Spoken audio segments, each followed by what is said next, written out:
അല്ല മച്ചന്മാരെ, ഇന്ന് ഓട്ടോമാറ്റിക് എങ്ങനെ ഉപയോഗിക്കുക എന്നുള്ള രീതിയിലാണ് ഞാൻ നിങ്ങൾക്ക് ഒരു അറിവ് തരുന്നത്. അപ്പോൾ ചിലർക്ക് ഓട്ടോമാറ്റിക്, ഇപ്പം എൻ്റെ ഫ്രണ്ട്സിന് മാനുവൽ ഓടിക്കുന്നവർക്ക് ഓട്ടോമാറ്റിക് ഓടിക്കാറില്ല. അപ്പോൾ അതുകൊണ്ട് ഞാൻ ഓട്ടോമാറ്റിക് എങ്ങനെ ഉപയോഗിക്കാം അതിൻ്റെ ഉള്ള ഇതാണ്. ഓക്കെ, അപ്പോൾ ചാവി ഓണാക്കുക. ചാവി ഓണാക്കി കഴിഞ്ഞാൽ ഇത് ന്യൂട്രന്ന് കാണണം.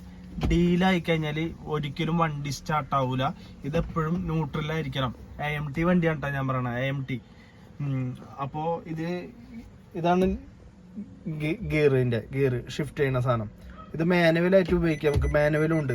ഒരു കാരണവശാലും ഈ സാധനം ന്യൂട്രലായിരിക്കണം, എന്നിട്ട് ചാവി സ്റ്റാർട്ട് ചെയ്യുക. ഓക്കെ, ഇതിപ്പോൾ നമ്മൾ പെഡല്, അപ്പോൾ പെഡല് അമർത്തേണ്ട വരും നന്നായി. ഈ പെഡല് കണ്ട, ഒരു കാല് മാത്രം, റൈറ്റ് കാല് മാത്രം ഉപയോഗിക്കാൻ പാടുള്ളൂ കേട്ടോ. നമ്മെ ഒരു കാരണവശാലും നോക്കി ഇങ്ങനെ ഉപയോഗിക്കരുത്, ഈ രണ്ട് കാലും വെച്ച് ഉപയോഗിക്കരുത്. ഈ കാല് മാത്രം ഇത് ഉപയോഗിച്ച് ഇങ്ങനെയാണ് യൂസിങ് വേണ്ടത് ശരിക്കും. പെഡല് അമർത്ത, വണ്ടി സ്റ്റാർട്ട് ചെയ്യാം. എന്നിട്ട് ഈ ലിവർ ഉണ്ട് ഗിയറിന്റെ, അത് നേരെ അടിയിലേക്ക് ഇടാം. അപ്പൊ നമ്മ പെഡലും വന്ന് ഇങ്ങനെ കാലെടുക്കുമ്പോ വണ്ടി നീങ്ങും. അഥവാ നമ്മ നിർത്തിക്കഴിഞ്ഞാൽ ന്യൂട്രാക്കണം, അല്ലെങ്കിൽ വണ്ടി ന്യൂട്രലാക്കിയിട്ട് വേണം വണ്ടി നിർത്താൻ. അപ്പൊ ഇപ്പോഴും പെഡല് നന്നായി അമർത്തിയിട്ട് വേണം എപ്പോഴും ഈ നമ്മളെ ഗിയർ ലിവർ ചേഞ്ച് ചെയ്യാൻ. ഗിയർ ലിവർ ചേഞ്ച് ചെയ്തില്ല എന്നുണ്ടെങ്കിൽ അതുമ്മലാണ് അതിന്റെ ക്ലച്ച് എടുക്കുന്നത്. ഓക്കെ, അപ്പൊ ഈ പെഡല് പിടിച്ചിട്ട് ഈ കാല് ഒരു കാരണവശാലും ഇങ്ങനെ ഉപയോഗിക്കരുത്. അത് ഞാൻ പ്രത്യേകിച്ച് പറയാണ്, അത് ഓടിക്കുന്ന തെറ്റാണ്. ഈ റൈറ്റ് കാല് മാത്രം ഉപയോഗിക്കുക.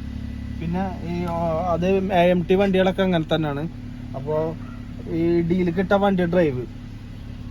പിന്നെ ഇതിന്റെ റിവേഴ്സ് ഞാൻ ചാവി ഓഫ് ചെയ്യാണ്. അപ്പോൾ ഇതിന്റെ പെഡൽ പിടിച്ചിട്ട് നന്നായി പെഡൽ പിടിച്ചിട്ട് റിവേഴ്സ് ഇട്ട് കഴിഞ്ഞാൽ ഇതേ എപ്പോഴും ബ്രേക്ക് പിടിച്ചിട്ട് വേണം ഇത് ഉപയോഗിക്കാൻ നന്നായി.